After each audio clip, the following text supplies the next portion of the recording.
Hi viewers, কেমন আছেন সবাই? আশা করি ভালো আছেন। আজকে আমরা এই অভিজ্ঞতাটা নিয়ে আলোচনা করব। প্রেক্ষাপটের পরিবর্তনে ব্যক্তির অবস্থান ও ভূমিকা। এই সময় খুশি আপা এলেন। তিনি বললেন, ছোটবেলায় আমিও এরকম ভেবেছি। খুশি আপা ওদের ফুটবল মাঠের ফরমেশনের একটি ছবি দেখালেন।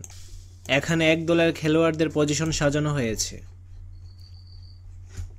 তিনি জিজ্ঞেস করলেন, এখানে গোলরক্ষকের অবস্থান কোথায়?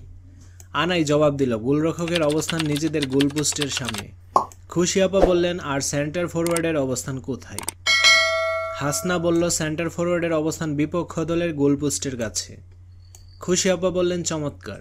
এবার বলো, ফুটবল খেলায় গোলরক্ষকের ভূমিকা কি? মামুন বলল, বিপক্ষ দলকে গোল দিতে না দেওয়া।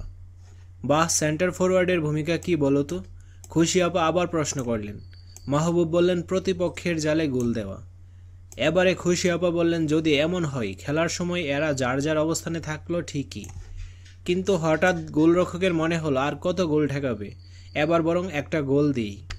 অন্যদিকে সেন্টার ফরওয়ার্ডের মনে হলো সারা জীবন কি কেবল গোলই করে যাব, এবার বরং দু একটা গোল ঠেকাই। তারা তখন নিজেদের ভূমিকা বদলে ফেলল। তাহলে কেমন হবে? তিনি বোর্ডে একটা ছবি আঁকলেন। তো এখানে দেখো, গোলরক্ষকের প্রথম অবস্থান ছিল নিজেদের গোলপোস্টের সামনে।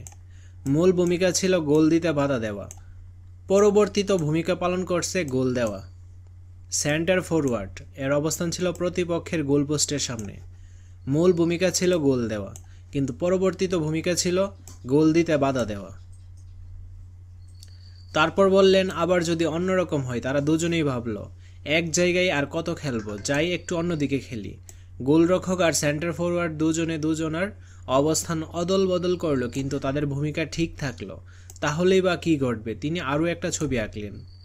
গোলরক্ষকের মূল অবস্থান নিজেদের গোলপোস্টের সামনে, পরবর্তীতে অবস্থান প্রতিপক্ষ গোলপোস্টের সামনে। তো এই ক্ষেত্রে ভূমিকাটা কি দাঁড়াবে? গোল দিতে বাধা দেওয়া। সে যখন নিজেদের গোলপোস্টের সামনে থাকবে তখন প্রতিপক্ষের গোল দিতে বাধা দেবে, আর যখন সে প্রতিপক্ষ গোলপোস্টের সামনে গিয়ে দাঁড়াবে তখন সে নিজেদের গোলই আটকিয়ে দিবে।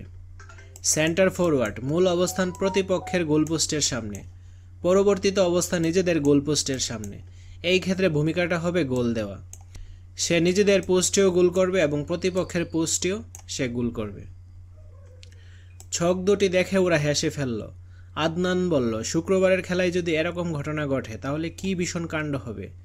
সালমা বলল, অত কাণ্ডের কোনো দরকার নেই। যে যার অবস্থান থেকে নিজের ভূমিকা ঠিকঠাক পালন করলে আমরা মজা করে খেলা দেখতে পারবো। আমরাও ছক দুটি ভালো করে দেখি আর আলোচনা করি, ইচ্ছে মতো অবস্থান কিংবা ভূমিকা বদলালে কি ঘটনা ঘটবে। আমরা চলো এর এখন অ্যান্সার স্ক্রিপ্টে চলে যাই। তো এইটা ছিল প্রথম ছক, গোলরক্ষকের অবস্থান কি? নিজেদের গোল পোস্টের সামনে। মূল ভূমিকা ছিল গোল দিতে বাধা দেওয়া। পরবর্তীতে ভূমিকা পালন করেছে সে গোল দেওয়াতে।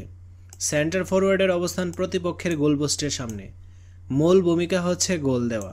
পরবর্তীতে ভূমিকা পালন করছে গোল দিতে বাধা দেওয়া। তারপর ছক 2, গোলরক্ষক মূল অবস্থান নিজেদের গোল পোস্টের সামনে, কিন্তু পরবর্তীতে অবস্থাটা কি দাঁড়াইছে? প্রতিপক্ষের গোল পোস্টের সামনে।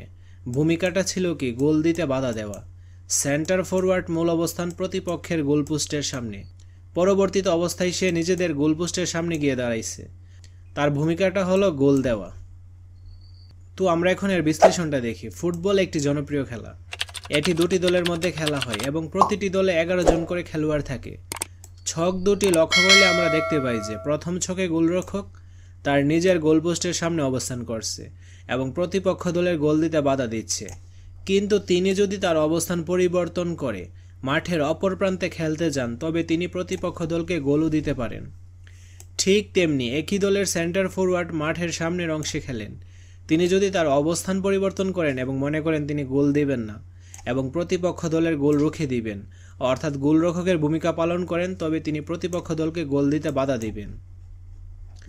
দ্বিতীয় ছকটি লক্ষ্য করলে আমরা দেখতে পাই যে এখানেও গোলরক্ষক এবং সেন্টার ফরওয়ার্ড নিজ ভূমিকা পালনের পাশাপাশি তারা নিজেদের অবস্থান পরিবর্তন করেন, অর্থাৎ গোলরক্ষক প্রতিপক্ষ দলের গোলপোস্টের সামনে অবস্থান করলেন এবং সেন্টার ফরওয়ার্ডের ভূমিকা একই থাকলো, অর্থাৎ গোলরক্ষক গোল দিতে বাধা দিলেন, তবে প্রতিপক্ষ দলের নয়, নিজ দলের খেলোয়াড়দেরই গোল দিতে বাধা দিলেন এবং সেন্টার ফরওয়ার্ডও একইভাবে নিজেদের গোলপোস্টের সামনে গিয়ে নিজেদেরকেই গোল দিলেন, অর্থাৎ আত্মঘাতী গোল দিলেন। দ্বিতীয় ছকে বিষয়টি সম্পূর্ণ উল্টো হয়ে গেছে।